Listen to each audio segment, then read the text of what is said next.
පින්වත්නි මේ ජීවිතය බොහෝම අවිනිශ්චිත එකක්. පුංචි තත්වයකින් ඔයගොල්ලන්ගේ සම්පූර්ණ කතාව වෙන දිශානතියකට හැරෙන්න පුළුවන්. ඒකට ගොඩාක් සාධකෝ නැහැ.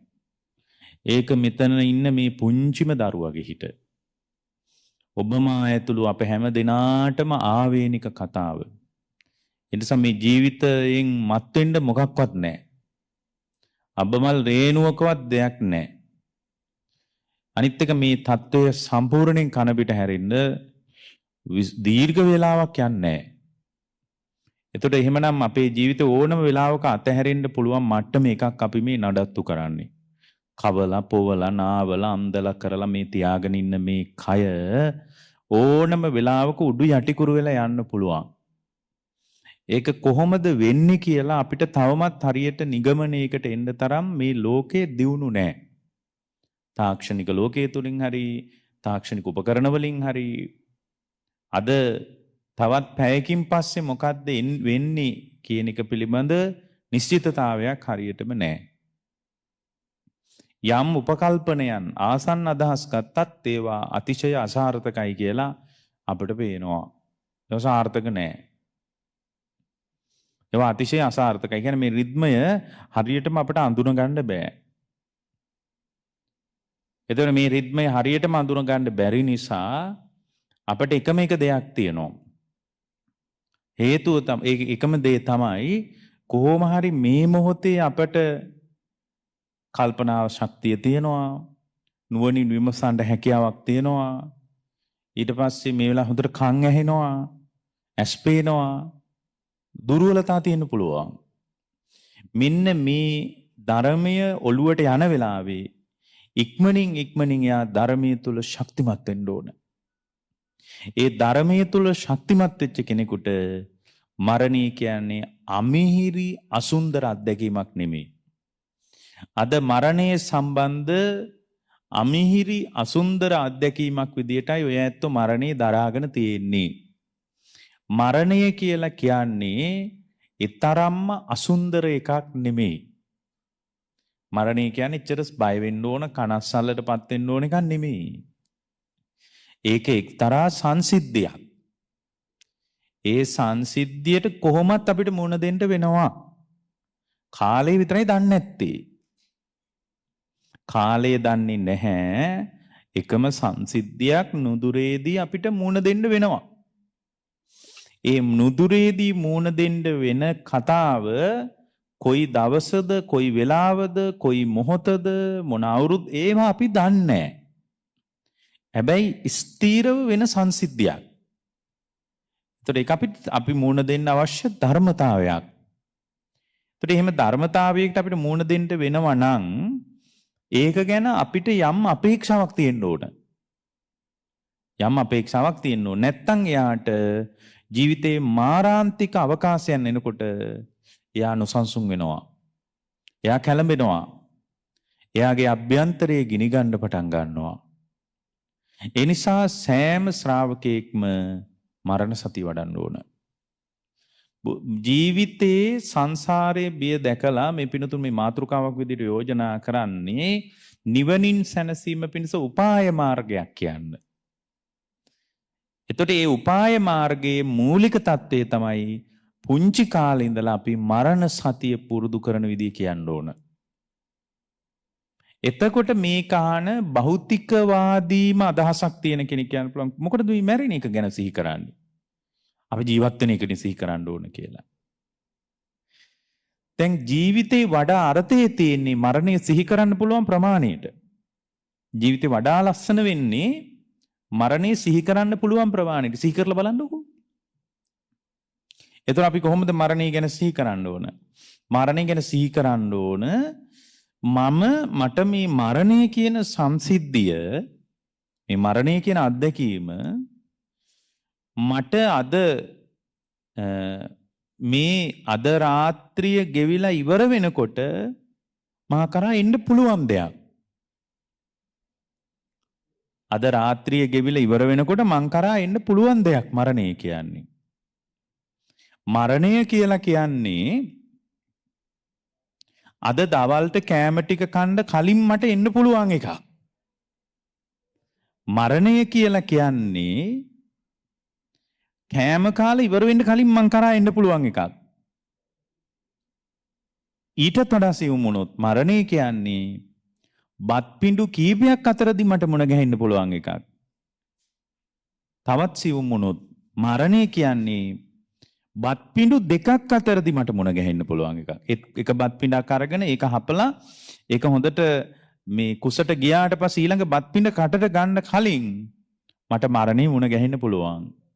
ඊටත් වඩා දර්ශනීය සියුම් කළොත් මරණය කියන්නේ ආස්වාස කරලා ප්‍රාස්වාස කරන. ඒ කියන්නේ ආස්වාසයේ ප්‍රාස්වාසයේ අතරත් මට මුණ ගැහෙන්න පුළුවන් එකක්. ආස්වාස කරලා ප්‍රාස්වාස කරන්න කලින් මට මරණය මුණ ගැහෙන්න පුළුවන්. අන්න ඒ මට්ටමේ එකක් මේක කියලා උදේම හිතුවොත් හිතන්නකෝ යාට මරණය මාරාන්තික අවකාශයකට එකතු වෙනවා කියලා. නිකන් හිතන්නකෝ පින්වත්නි මාරාන්තික අවකාශයකට යම් කෙනෙක් එකතු වෙනවා කියලා. ඒ මාරාන්තික අවකාශයකට යම් ශ්‍රාවකයෙක් එකතු වුණොත් ඒ මාරාන්තික අවකාශය තුල එයාට අර සාමාන්‍ය කෙනෙකුට ඇති වෙන තැති ගැනීම, සාමාන්‍ය කෙනෙකුට ඇති වෙන පීඩාව, සාමාන්‍ය කෙනෙකුට ඇති වෙන විඩාව ඇති වෙන්නේ නැහැ. ඒ නිසා හැම බෞද්ධයෙක්ම මේ මරණ සතිය කියන එක වඩන්න පුරුදු වෙන්න ඕන. එතකොට හැම බෞද්ධයෙක්ම මරණ සතිය වඩන්න පුරුදු වුණොත් ඒ මරණ සතිය වඩන ශ්‍රාවකයාට පින්වත්නි ජවයක් එනවා මේ ජීවිතය තුළ වහවහ අවබෝධය කරා යන්න. එයාට විශාල ජවයක් එනවා ඉක්මනින් අවබෝධය කරා යන්න. එතකොට ඉක්මනින් අවබෝධය කරා යන්න යම් ශ්‍රාවකයෙකුට ජවයක් එනවා නම් ඒ ඉක්මනින් අවබෝධය කරා යන්නේ ජවය අපි හදා ගන්න ඕන. ඊළඟට මේ පිනතුන් කියන කාරණේ තමයි පෙර කුසල්. දැන් එහෙනම් ජීවිතයේ සංසාරේ බිය දැකලා වහා අවබෝධය කරා යන්න එන උත්තේජනය තමයි මරණ සතිය වඩන එක. කියන්නේ ජීවිතයේ මරණයෙන් කෙලවර වෙනවා. ඒක කවදාත් වෙන සංසිද්ධියක්. කාලේ විතරක් දන්නේ කොයි මට්ටමින්ද මට මරණය මුණ ගැහෙන්න පුළුවන්. මෙන්න මේ විදියට. ආසන් ඒ කියන්නේ ඒකේ දර්ශනේ සියුම්ම කරලා බලනකොට යාට මොකද්ද වැටහෙන්නේ? දර්ශනීය සියුම්ම කරලා බලනකොට යාට වැටහෙනවා බත් පිඬු දෙකක් අතර කාලයේදීත් මට මරණය මුණ ගැහෙන්න පුළුවන්. ආස්වාස ප්‍රාස්වාසය අතරත් මුණ ගැහෙන්න පුළුවන්. දැන් හිතන්නකෝ ආස්වාස කරලා ප්‍රාස්වාස කරනකොටත් මට මරණය මුණ ගැහෙන්න පුළුවන් කියලා නම් මම සිහි කරන්නේ. එතකොට මට ජීවිතයට වඩා මේ අපි බලාපොරොත්තු වෙන අපේක්ෂාවන් දල්වගෙන ලොකු බලාපොරොත්තු තියාගෙන හිටියට ඒ බලාපොරොත්තු අත්පත් කරගන්න තියෙන අවකාශය හරිම අඩුයි කියලා ජීවිතේ මැදහත් වෙන්න පටන් ගන්නවා. මැදහත් විමර්ශනයකට යන්න පටන් ගන්නවා. 2. පෙර කුසල් වලින් දුරු කරන්නේ කොහොමද කියලා අහලා තියෙනවා. කොහොමත් අපිට පෙර කුසල් තියෙන જાතියක්. සාංශාරිකවත් අකුසල් ගොඩාක් අපේ ජීවිතය ඇතුලේ හැසිරෙනවා. සසරත් අකුසල් කරපු જાතියක්. ඒකනේ අපිට මේ බඳු දුක්ඛ ස්කන්ධයකට අපි විවෘත වෙලා තියෙන්නේ. විශාල දුකක් අපිට හුලඬ වෙලානේ. බලන්න පින්වත්නි අපේ ජීවිතයේ දෙස මේ ආස්වාදයට සුඛාස්වාදයට වඩා මේ දුක්ඛාස්වාදයේ මොන සානම් බරපතලද කියලා බලන්න. ආස්වාදයෙන් සම්තෘප්තිමත් වෙන්න කොච්චර උත්සාහ කළත් සුඛාස්වාදයෙන් සම්තෘප්තිමත් වෙන්න අපි මොන තරම් උත්සාහ කළත් පින්වත්නි මේ දුකේ යට වෙන එක දුක මත බැස ගන්න එක අපිට නවත්ත ගන්න බෑනේ. දුකෙන් පීඩා විඳින එක නවත්ත ගන්න බෑනේ. සුඛාස්වාදයේ බලාගෙන අපි ලෝකේ කොච්චර වැඩ කරනවද? සැප කියන එක බලාගෙන අපි කොච්චර වැඩ කරනවද? සැපේ බලාගෙනනේ ආත්ම දෘෂ්ටිය පදනම් කරගෙනනේ. ආත්ම දෘෂ්ටිය නිසා තමයි දැන් උදාහරණයක් විදිහට පහුගිය කාලේ තිබුණා නේද මැතිවරණයක්. එතකොට මිනිස්සු ඒකෙදි ඡන්දේ පාවිච්චි කරන්නේ සුඛාස්වාදේ බලාගෙනනේ. හැම කෙනෙක්ම තමන්ගේ කැමැත්ත ප්‍රකාශ කරන්නේ කාට හරි කමක් නැහැ මං කියන්නේ. මේක දේශපාලන කතාවක් නෙමෙයි. කාට හරි කැමැත්ත භාවිතා කරන්නේ පාවිච්චි කරන්නේ එයාගේ සුඛාස්වාදේ බලාගෙන නෙමෙයිද? සුඛාස්වාදේ බලාගෙන. සුඛාස්වාදයේ අපේක්ෂාවෙන්, ඒ කියන්නේ තමන්ගේ සැප වේදනාවට තණ්හා කරන්නේ නැති කෙනෙකුට ඡන්දේ පාවිච්චි කරන්න බෑ. වේදනාවට තණ්හා කරන්නේ නැති කෙනෙකුට ඡන්දේ පාවිච්චි කරන්න බෑ. ඒකයි ඒක අගතිගාමී තත්වයක් විදිහට ධර්මයේ පෙන්වන්නේ. උපේක්ෂා සහගත ශ්‍රාවකයාගේ තත්ත්වෙ නෙමෙයි. අගතිකම අන්තයක්නේ. ඡන්දය, දේශය, බය, මෝහය කියන ඒවා සතර අගති විදිහටනේ පෙන්වන්නේ. ඒතර මම කියන්නේ මේ ගෘහස්ත කාම්භෝගී ජීවිතය ගත කරන කෙනෙක් ඒක කලාට කමක් නැහැ. නමුත් අපි ඒකෙන් තේරුම් ගන්න ඕන අපි අපේ සුඛාස්වාදයට තණ්හා කරන නිසා තමයි අපි මේ බඳු පෙළඹවීමක් තියෙන. ඒකට කිසි ප්‍රශ්නයක් නැහැ. හැබැයි යථාවබෝධය පිණිස වැඩ කරන ශ්‍රාවකෙක් එයා හැම වෙලාවකම Tamanගේ අභ්‍යන්තර උපේක්ෂා කරගන්නවා. ඒ උපේක්ෂා සහගත වීම පිණිස එයා බලන්නේ సంతානීය දිහා මිසක් ලෝකයේ දිහා නෙමෙයි. එයා බලන්නේ එයාගේ సంతානීය දිහා. ඒ කියන්නේ මේ ලෝකයේම හැදුනත් වැඩක් නැහැ సంతානීය හැදිලා නැත්තම්. ලෝකයේම බොහොම සශ්‍රීක වුණත් වැඩක් නැහැ පින්වත්නි Tamanගේ సంతානීය හැදිලා නැත්තම්.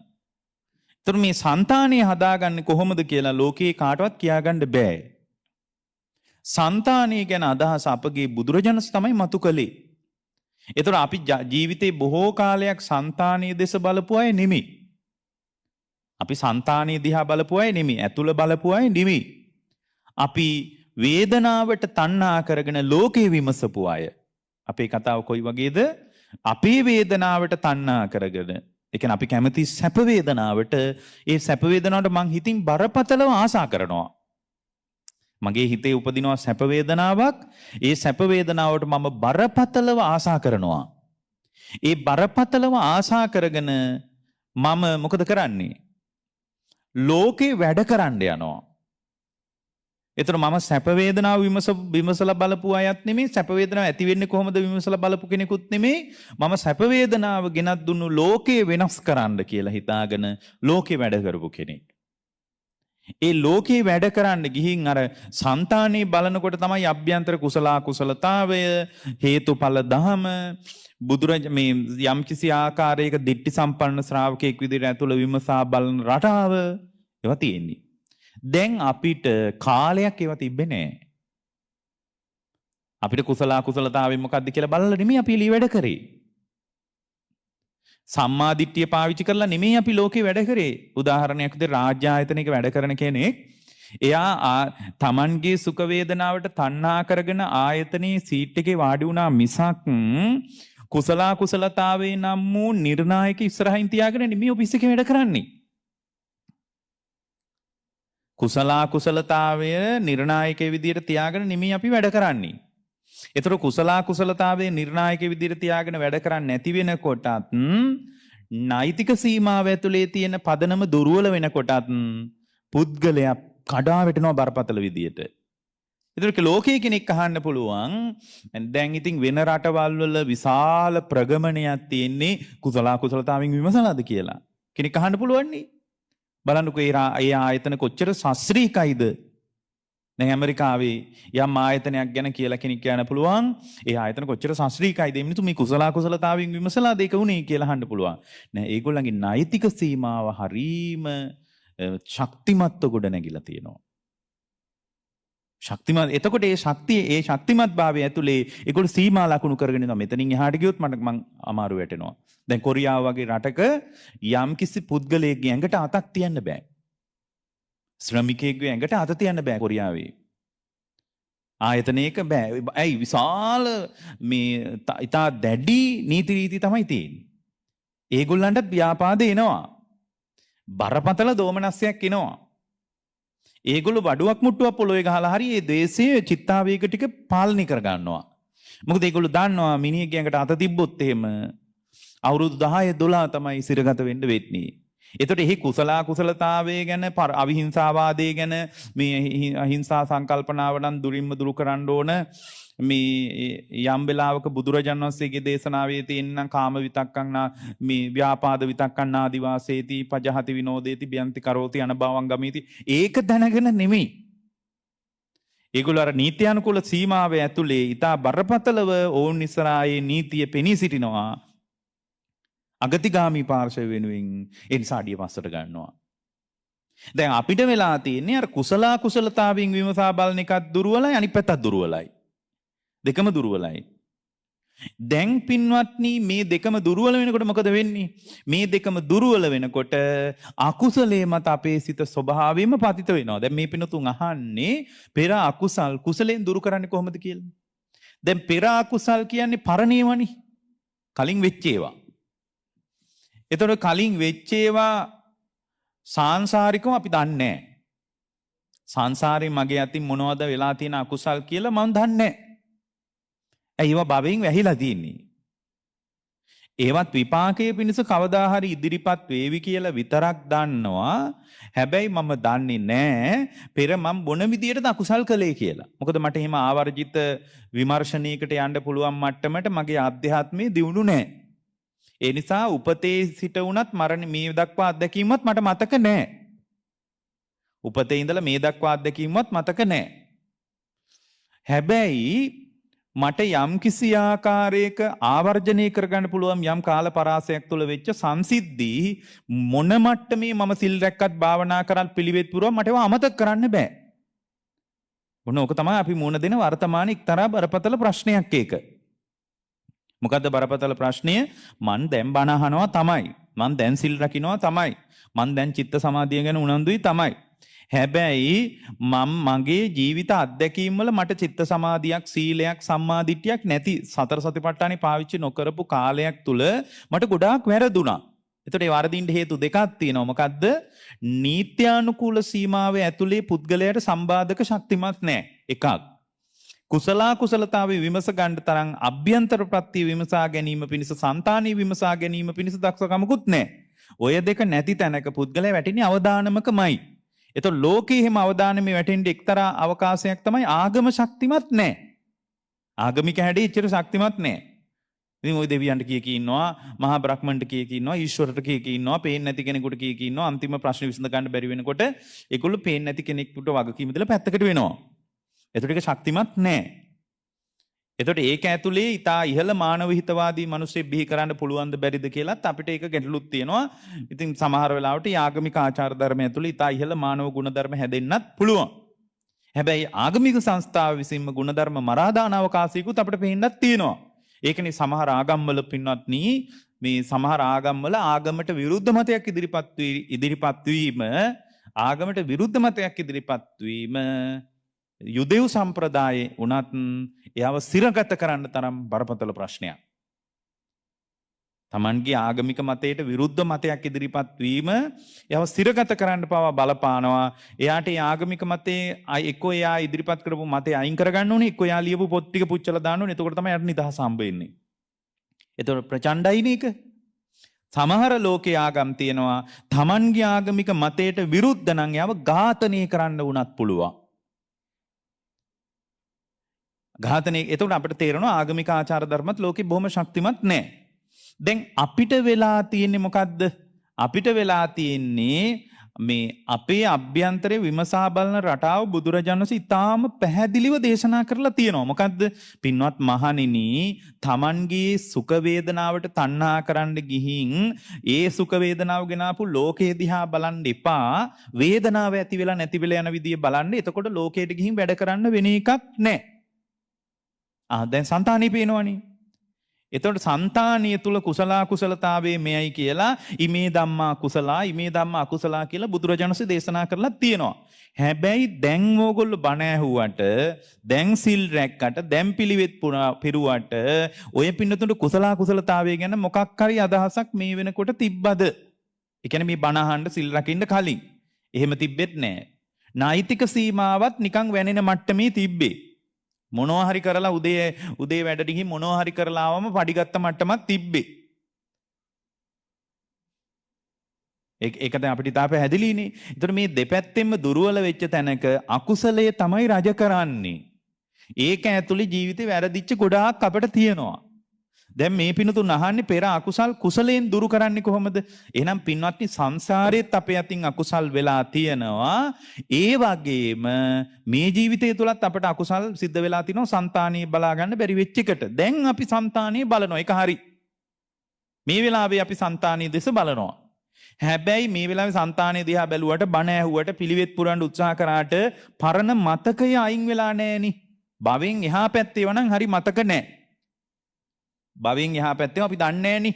පෙර ජීවිතේ අපි කොච්චර සත්තු මරලා තිනවද, කොච්චර බොරු කියලා තිනවද, කොච්චර මනුස්ස ඝාතන කරලා තිනවද, කොච්චර ප්‍රචණ්ඩ විදිහට හැසිරලා තිනවද, කොච්චර මිත්‍යා දෘෂ්ටියෙන් වැඩ කරලා තිනවද, මිත්‍යා දෘෂ්ටිය පදනම් වෙලා කොච්චර අපි අකුසල් කරලා තිනවද අපි දන්නේ නැහැ. හැබැයි අපි එක දෙයක් දන්නවා. මොකද්ද? පෙර ජීවිතේ ආනන්තරීය පාප කර්මික අකුසල් නම් අපිට දැන් විපාකයට නැහැ.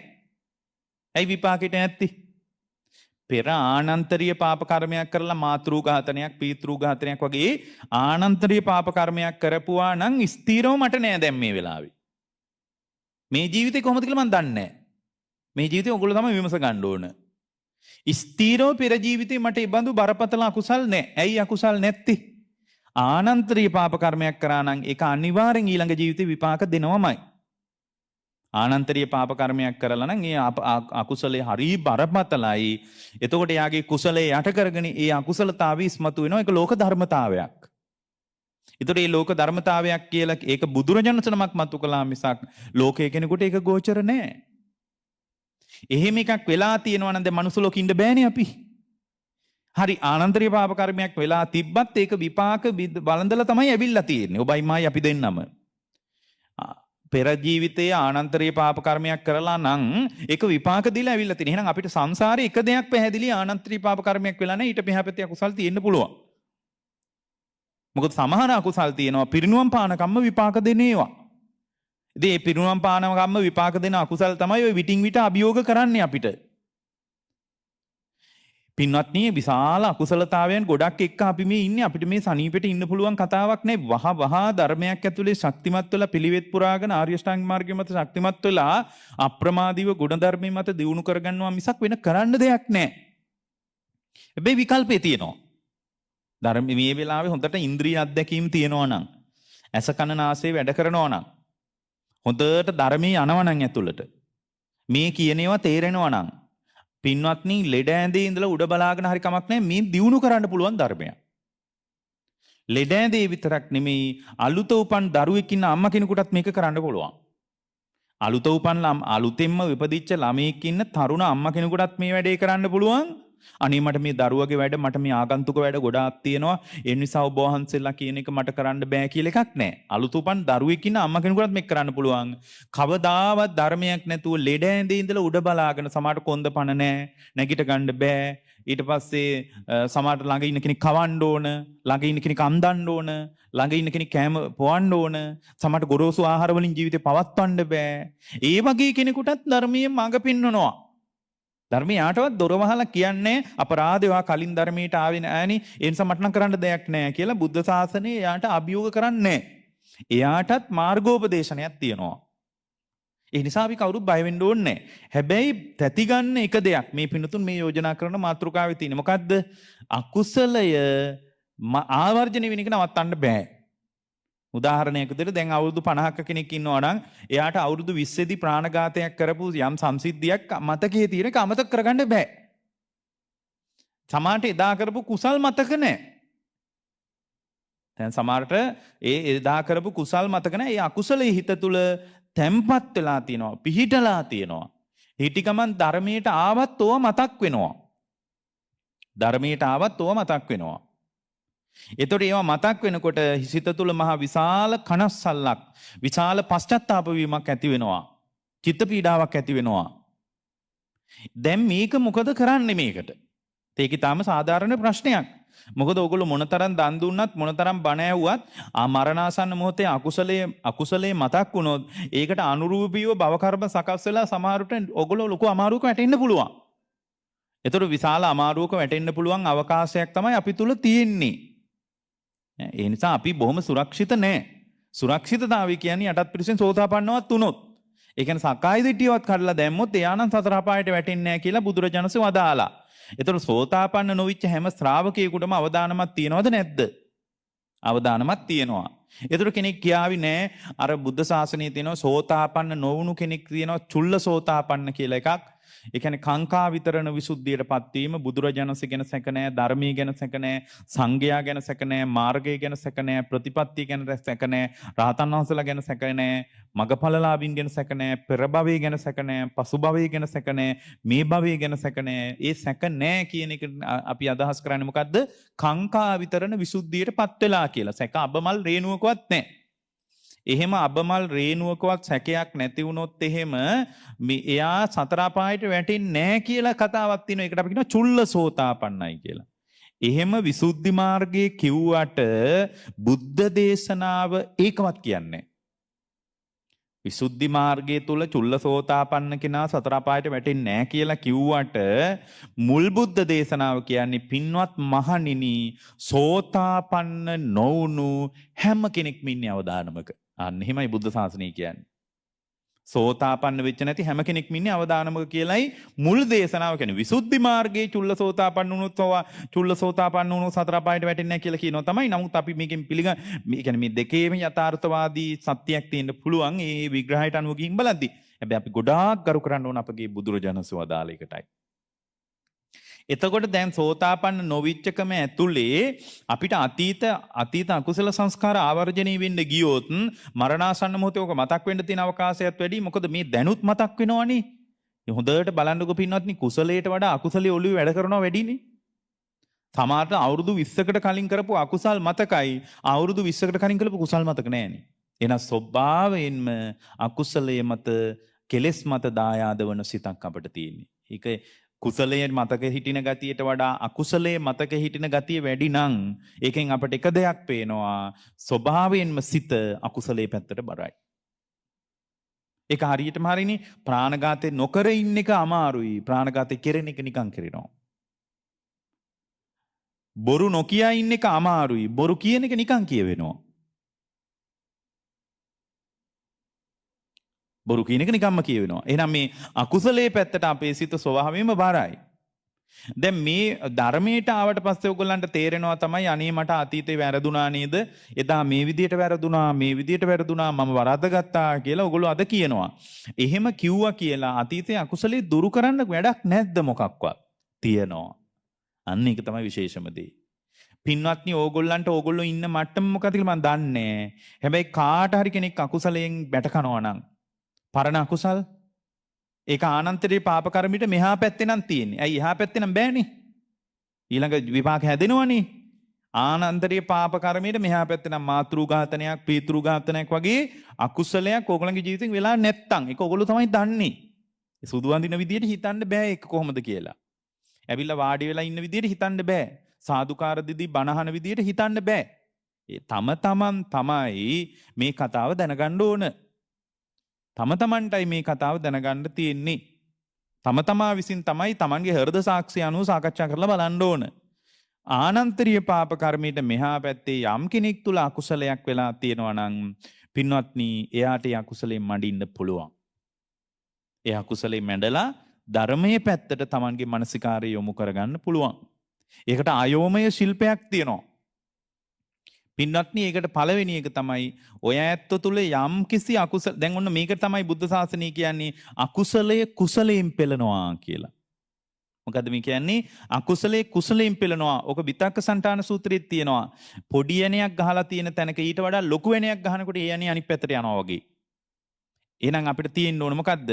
ඒ අකුසලයේ මානසිකාරී කරනවට වඩා කුසලයේ පැත්තෙන් ප්‍රබල යථාභූත ඥානය අසුරු කරගෙන විමසන්න පුළුවන් හැකියාවක් තියෙන්න ඕන. මොකද පොඩි කඩයණියක් අයින් කරන්න ඊට වඩා ලොකු කඩයණියක් ඕන. දැන් පොඩි ඇණයක් අයින් කරන්න ඊට වඩා පොඩි ඇණයක් පාවිච්චි කරොත් අර පොඩි ඇණේ තිබුණු කෑලි කොටස් තවමත් අර සිදුර මත ඉතුරු වෙලා තියෙනවා. සිදුර මත ඉතුරු වෙලා තියෙනවා. මේකට අවකාශයන් කීපයක් නැහැ. මේකට මේ අවකාශයන් ගොඩක් නැහැ.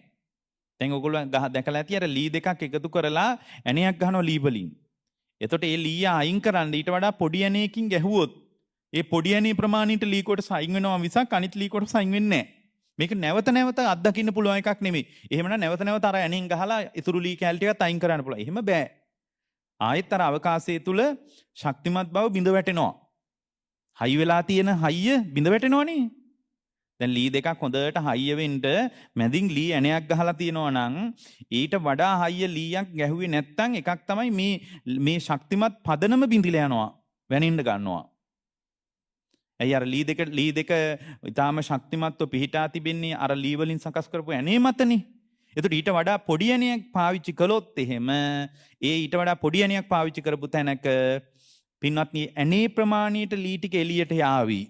හැබැයි ඇණේ ප්‍රමාණයට ලී ටික එළියට ලී කෑල්ලේ අර කඩ ඇණේ තියෙන ලී කොටස් එළියට ගියාට මදි. මොකද පරණ ලී කෑලි තවමත් තියෙනවා. ඒ ඇණින්ම ආයෙ නැවත ගහලා ඒ ලී කෑලි ටික අයින් කරොත් එහෙම පින්වත්නි මේ ශක්තිමත්ව තියෙන ලී දෙකේ හයිය බිඳිලා යනවා. වැනින්න ගන්නවා මේ ලී වලින් හදලා තියෙන පුටුවක් කියලා හිතමුකෝ. ඒක වැනින්න ගන්නවා. එහෙනම් එකම විකල්පයයි තියෙන්නේ මොකද්ද?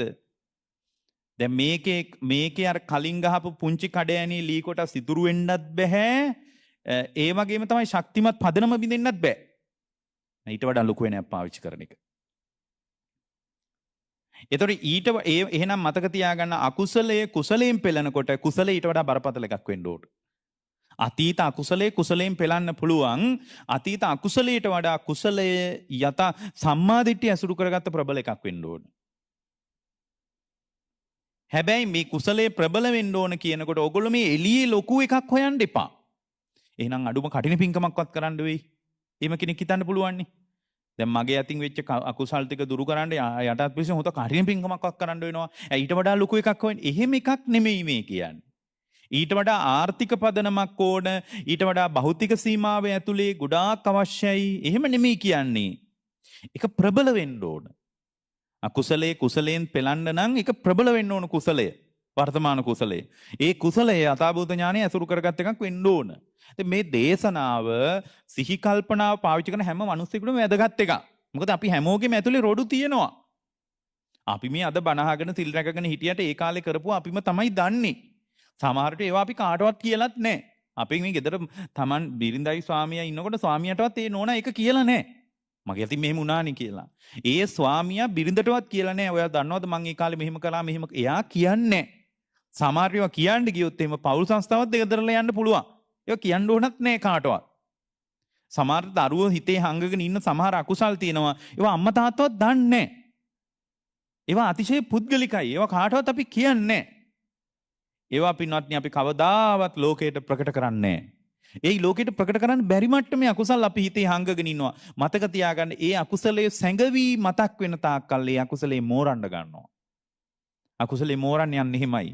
හැංගිලා මතක් වෙනකොට අකුසලයේ හැංගිලා මතක් වෙනකොට ඇතුලේ පීඩාව වැඩි. පීඩාව වැඩි. අකුසලයේ පින්වත්නි තනුක කරන්න පුළුවන්. අකුසලයේ තනුක කරන්න පුළුවන්. දැන් පින්වත්නි හුණු නිකන් කන්න පුළුවන්ද? හුණු කෑල්ලක් කරන් නිකන් කාලා බලන්නකෝ. කන්න බෑ. හැබැයි බුලත් කොලේ ගාලා හුණු තනුක කරන්න පුළුවන්. බුලත් කොලේ ගාලා ඒ හුණු ප්‍රමාණයම කන්න පුළුවන්. පින්වත්නි කටට දිවට හානියක් නොවන මට්ටමට. හැබැයි නිකම්ම හුණු කැටයක් තොලේ තියාගෙන බලන්න කරන්න බෑ. එහෙනම් මේ අකුසලයේ උනත් තනුක කරන රටාවක් තියෙන බව මතක තියාගන්න. අකුසලයේ තනුක කරන්න පුළුවන්. ඒකට අයෝමය ශිල්පයක් ඕන කරනවා. එකක් පළවෙනි එක. අපිට මේ දේශනාවට කාලේ වේගෙන් යන නිසායි මම මෙහෙම කියන්නේ. පළවෙනි එක අකුසලයේ හංගවගෙන ඉන්න එපා. ඇතුළේ තියාගෙන ඉන්න එපා. අකුසලයේ ගිහින් නුවණැති සබ්‍රක්‍මචාරින් වහන්සේ නමක් ඉස්සරහා වැඳලා ප්‍රකට කරන්න. එක. කවදාවත් නුවණ මේක මේ හොඳට මතක ගන්න නුවණැති සබ්‍රක්‍මචාරින් වහන්සේ නමකට ප්‍රකට කරන්න ඕන. එතකොට නුවණැති සබ්‍රක්‍මචාරින් වහන්සේ නමක් කියලා මෙතන අදහස් කරන්නේ නිකන් ආවට ගියාට හාඳුරු කෙනෙකුට එහෙම කියලා නෙමෙයි. හොඳට වන්දනා කරලා ප්‍රකට කරනවා අනේ ස්වාමීනි මගේ අතින් මෙහෙම වරදක් වුණා. ඒක අබ්බමල් රේණුවක්වත් උන්වහන්සේ ගණන් ගන්නෑ. නුවණැති සබ්‍රක්‍මචාරින් වහන්සේ නමක් ඒක ගණන් ගන්නෑ. ඒක මායිම් කරන්නේ බලන්න මෙයා මේ සිල් රැකකට මොකද්ද මේ කාලේ කරලා තියෙන්නේ කියලා කවදාවත් කියන්නේ නෑ. ඒතර උන්වහන්සේ ඒක දරාගන්නේ කොහොමද? කෙලෙස් සහගත සිතක් තියෙන ඕන කෙනෙකුට වරදිනවා. එච්චරයි. ඒක 아무තු දෙයක් නෙමෙයි. කෙලෙස් සහගත සිතක් තියෙන ඕන කෙනෙකුට වරදිනවා. එයා ගිහිද පැවිදි අයට කොච්චර වැරදිලා තියෙනවද? පැවිදි අයට. පැවිදි වෙලත් කොච්චර පස්සේ වැරදිලා තියෙනවද? සම්පූර්ණයෙන් පැවිද්දට ඇවිල්ලා පිළිවෙත් පුරන්න ඇවිල්ලා අවංකව ඇවිල්ලා කඩා වැටිච්ච අය නැද්ද? ඉන්නෝනේ. ඉතින් කෙලෙස් සහගත සිතක් තියෙනකොට මගපල අවබෝධයේ පැත්තට හිත බර වෙලා නැති වුණාම ඉතින් හිත ඔහොම තමයි. ඉතින් ඒක මොනවා කරන්නද ඒකට? ඒකට කරන්න දෙයක් නැහැ. එතකොට එක තමයි පුළුවන් නම් ඕගොල්ලන්ට දැනෙනවා නම් නුවණැති සබ්‍රක්‍මචාරින් වහන්සේ නමකට ප්‍රකට කරන්න ඒක නිමිත්ත තියෙනවා අම්බලට්ටික රාහුලවාද සූත්‍රයේ. එතකොට ප්‍රකට කරන්නේ කොහොමද? ස්වාමීනි මගේ අතින් මෙන්න මේම අකුසලයක් වුණා ඒ කාලේ. ඒ කාලේ මට සම්මා දිට්ඨියක් තිබෙන්නේ නැහැ. කුසල කුසලතාවය ගැන ඥානයක් තිබෙන්නේ නැහැ. ඉතින් මට වැරදුනා. ඉතින් ඒ නිසා ස්වාමීනි මට සමා වෙන්න. ඒ වචනෙත් එක්කම අකුසලේ බාල වෙලා කුසලේ වැඩෙන්න ගන්න. හිතන්නකෝ ඒත් නුවණැති සබ්‍රක්‍මචාරින් වහන්සේ නමක් හොයාගන්න බෑ කියලා. මහසෑයට යන්න. මහසෑයට ගිහින් උදේම කිරිහාර පූජා කරන්න. පහමාර 6 විතරනකොට කිරිහාර එලකිරි උණු පැන් සිසිල් පැන් එක පූජා කරන්න. පූජා කරලා හොඳට පාදම හරිය නලල තියලා. අනේ මට ජීවමාන බුදුරජාණන් වහන්සේ වගේ වැඩ ඉන්නේ මේ මහසෑය. භාග්‍යවතුන් වහන්සේගේ ද්‍රෝණයක් ධාතුන් වහන්සේලා මේ මහසෑය වැඩ ඉන්නවා. ඒ නිසා අනේ ස්වාමීනි මම බොහොම දුර්වල ශ්‍රාවකෙක්. ස්වාමීනි දුර්වල ශ්‍රාවකෙක් විදිහට මට වැරදුනා. ඔබ වහන්සේගේ ධර්මයේ දැන් ඇහෙනකොට තේරෙනවා මේ ධර්මයේ කොයිතරම් සුන්දරද කියලා. හැබැයි මට එහෙම ධර්මික සුන්දරත්වයක් එකල වැටහුණේ නැත. එකල මම ලෝකේ පැත්තට දිව්වේ මගේ සුඛ වේදනාවට තණ්හා කරගෙනයි. සුඛ වේදනාවට තණ්හා කරගෙන ලෝකයට දුවනකොට ඉමේ ධම්මා කුසලා ඉමේ ධම්මා කුසලා මේ කුසලයයි මේ අකුසලයයි කියලා මට තෝරලා බේර ගන්න බැරි වුණා. අනේ ස්වාමීනි භාග්‍යවතුන් වහන්සේ මම ඔබ වහන්සේගේ අතවැසි දුර්වල ශ්‍රාවකෙක් වෙමි. ඒ බඳු දුර්වල ශ්‍රාවකෙකුට භාග්‍යවතුන් වහන්සේ අනුකම්පා කරන සේක්වා. අදින් පසු නැවත වරද හැටියට මම දරා ගන්නවා. වරද හැටියට දරාගෙන ඉබඳු වරදක් නොවීම පිණිස මම සිහිනුවන දියුණු කරනවා ස්වාමීනි. සමාවන සේක්වා, දෙවනුවද සමාවන සේක්වා, තෙවනුවද සමාවන සේක්වා කියලා මහසෑයි නලල තියන අධිෂ්ඨාන කරන්න. නුවණැති සබ්‍රක්‍මචාරින් වහන්සේ නමක් නැත්තම්. ඔය වැඩේ කළොත් අකුසලේ බලාගෙන ඉදිදී වෙල යනවා. එයාගේ සිත තුළ කුසල ප්‍රබෝධයක් මතුවෙන්න ගන්නවා. ඊට පස්සේ ප්‍රබලම දේ මොකද්ද ප්‍රබලම දේ? ප්‍රබලම දේ තමයි අතීත අකුසලයෙන් මතක් වෙනවා. මතක් වෙනකොට මොකද්ද වෙන්නේ? Tamanගේ නාම සංස්කාර ටිකක් හට ගන්නවා හිතේ. ඕන අකුසලයක් මතක් කරන්නකො. මතක් වෙනකොට මොකක්ද දැන් වෙච්ච එකක් නෙමෙයිනේ. අතීතේ වෙච්ච එකක්නේ. අතීතෙට ගිහින් බලලා එදා වෙච්ච දේ සිද්ධිය දැකලා නෙමෙයිනේ කියන්නේ. නාම සංස්කාර ටිකක් විදිහට හිතට ගලනවා එච්චරයි. එතකොට නාම සංස්කාර ටිකක් විදිහට ගලන්නේ ඒ අනුව කල්පනා කර ඉන්නකම් විතරයි. ඒ අනුව කල්පනා කරගෙන ඉන්නකන් තමා තුළ නාම සංස්කාර ටිකක් හට ගන්නවා. වහාම මේ මතක් වෙනකොටම කල්පනාව වෙනස් කරගන්න. කල්පනාව අනිත් පැත්තට ගන්න. කල්පනාව අනිත් පැත්තට ගත්තත් ආයෙත් නිකන් වාඩි වෙලා ඉන්නකොට මතක් වෙනවා කියලා හිතන්නකෝ. 4 වෙනි එක. එහෙම මතක් වෙනකොට ඒ අකුසල සංස්කාර මතක් වෙන හැම වෙලාවකම තමා තුළ නාම සංස්කාර ටිකක් විදියටයි ඒ අකුසල ආවර්ජනය වෙන්නේ. ඒක යථාර්ථයක් නෙමෙයි. කල්පනා කරලා බලන්න පුළුවන් මිසක් මෙන්න බලන්න එදා වෙච්ච අකුසලයි කියලා කාටවත් පෙන්වන්න බෑනේ. මේ බලන්නකො මගේ අතින් වෙච්ච අකුසලයක් මම ඔයාලට පෙන්වන්නද මගේ අතින් වෙච්ච අකුසලයක් කියලා කාට හරි ඇදලා පෙන්වන්න පුළුවන්ද? පෙන්වන්න බෑ. එයාගේ සිත තුළ හුදු නාමස්කන්ධයක් විදියට සිතුවිලි ටිකක් විදියට ජනිත වෙනවා මිසක් වෙන මොකක්වත් වෙන්නේ නැහැ. ඒතර නාම සංස්කාර විදියට ටිකක් විදියට ජනිත වෙලා ඒ නාම සංස්කාර ටික එතනම නිරුද්ධ වෙලා යනවා. මේ නාම සංස්කාර ටික දුක්ඛ සත්‍ය විදියට බලන්න එක. නාම සංස්කාර විදියට නාම සංස්කාර ටික දුක්ඛ සත්‍ය විදියට බලන්න. මේ නාම සංස්කාර ටික හටගන්නේ කොහොමද? මානසිකාර ප්‍රත්‍යයෙන්. මානසිකාරයේ කළොත් මතක් වෙනවා. මානසිකාරයෙන් නොකළොත් මතක් වෙන්නේ නැහැ. මානසිකාරයේ තමයි මේ දුකට හේතුව කියලා බලන්න. මානසිකාරයේ නිරුද්ධ වෙනකොටම නාම සංස්කාර ටික නිරුද්ධ වී යනවා නේද කියලා බලන්න. හැබැයි සම්මා දිට්ඨිය මත පිහිටියොත් මේක සම්පූර්ණයෙන් කඩාවට්ටන්න පුළුවන් නේද කියලා බලන්න. ඔන්න ඔය විදියට යම් කෙනෙක් චතුරාර්ය සත්‍යයෙන් වර්තමානයේ අතීත අකුසලයේ මතක් වෙනකොට හටගන්න නාම සංස්කාර ටික බැලුවොත් එයාට ආර්ය සත්‍ය ඥානයයි අකුසලයේ පදනම් කරගෙන උපදින්නේ. බලන්න අකුසලයේමයි එයාට චතුරාර්ය සත්‍ය ඥානය අවබෝධ කරගන්න උපකාර කරලා තියෙන්නේ. ඔන්න ඕක තමයි ප්‍රබලම ක්‍රමය. මේ ක්‍රමයෙන් තමයි අවබෝධය. අතීත අකුසලයේම මාර්ග ඥානෙ හදනවා කොහොමද? අතීත අකුසලයේ මතක් වෙනකොට හුදු නාම සංස්කාර ටිකක් ඇති වෙලා නැති වෙලා යනවා. ඒ නාම සංස්කාර ටික අනිත්‍යයි නේද? අනිච්චානුපස්සී විහෙරති. මේ නාම සංස්කාර ටික මම මගේ කියලා ගන්න මොකුත් නැහැ නේද? මානසිකාරයෙන් හටගෙන මානසිකාරයෙන් නිරුද්ධ වෙනකොට නිරුද්ධ වෙලා යනවා නේද? අනාත්තානුපස්සී විහෙරති. අනාත්මයි. මේ නාම සංස්කාර ටික හටගෙන පෙර නොතිබී හටගෙන ඉතුරු නැතුව නිරුද්ධ වී යනවා නේද? කලින් මේට විනාඩියකට කලින් හිතේ තිබ්බේ නැහැ. මානසිකාරය කරපු ගමන් හිත තුල සිතුවිලි ගලන්න පටන් ගන්නවා. විතර්ක හට ගන්නවා. මානසිකාරය නිරුද්ධ වෙනකොට නිරුද්ධ වෙනවා. නිරෝධානුපස්සී විහෙරති. මේක මොකද්ද මේකේ මේ රැඳිලා අල්ලගෙන ඉන්න තියෙන්නේ නිරුද්ධ වී ගිය ලෝකයක් නේද තියෙන්නේ? අත්හැරලා දාන්න ඕන නේද? අත්හැරලා දාන්න ඕන නේද? පටිනිස්සග්ගානුපස්සී විහෙරතිලා හතර ආකාරයකින් බැලුවොත් අතීත අකුසලයේ ආවර්ජනයේ වීමම මත යාට උපදින්නේ කුසලයයි. දැන් ඉපදිලා තියෙන විදර්ශනාමය කුසලයක්. එයා තමන්ගේම නාම සංස්කාර ටික අනිච්චානුපස්සී විහෙරති, අනත්තානුපස්සී විහෙරති, විරාගානුපස්සී විහෙරති, නිරෝධානුපස්සී විහෙරති, පටිනිස්සග්ගානුපස්සී විහෙරති කියලා බලනකොට ඔයා තුළ උපදින්නේ පින්වත්නි විදර්ශනා ඥානයක්. අතීත අකුසලේ එයාට විදර්ශනා ඥානය හදනවනේ. එතකොට පින්වත්නි ඒ ශ්‍රාවකයාට ඒකම අවබෝධයට පාවිච්චි කරන්න පුළුවන්. මෙන්න මේ ක්‍රම පාවිච්චි කළොත් එයාට පුළුවන් අතීත ඕනම අකුසලයක් ආනන්තරීය පාප කර්මෙදී මෙහා පැත්තේ වෙච්ච ඕනම අකුසලයක් පින්වත්නි මැඩ පවත්වලා ඒ අවබෝධය ඥාණයම යථාභූත ඥාණයම යාව මාර්ගඵල පැත්තට අරගෙන යනවා. බලන්න කොච්චර සුන්දරයිද කියලා.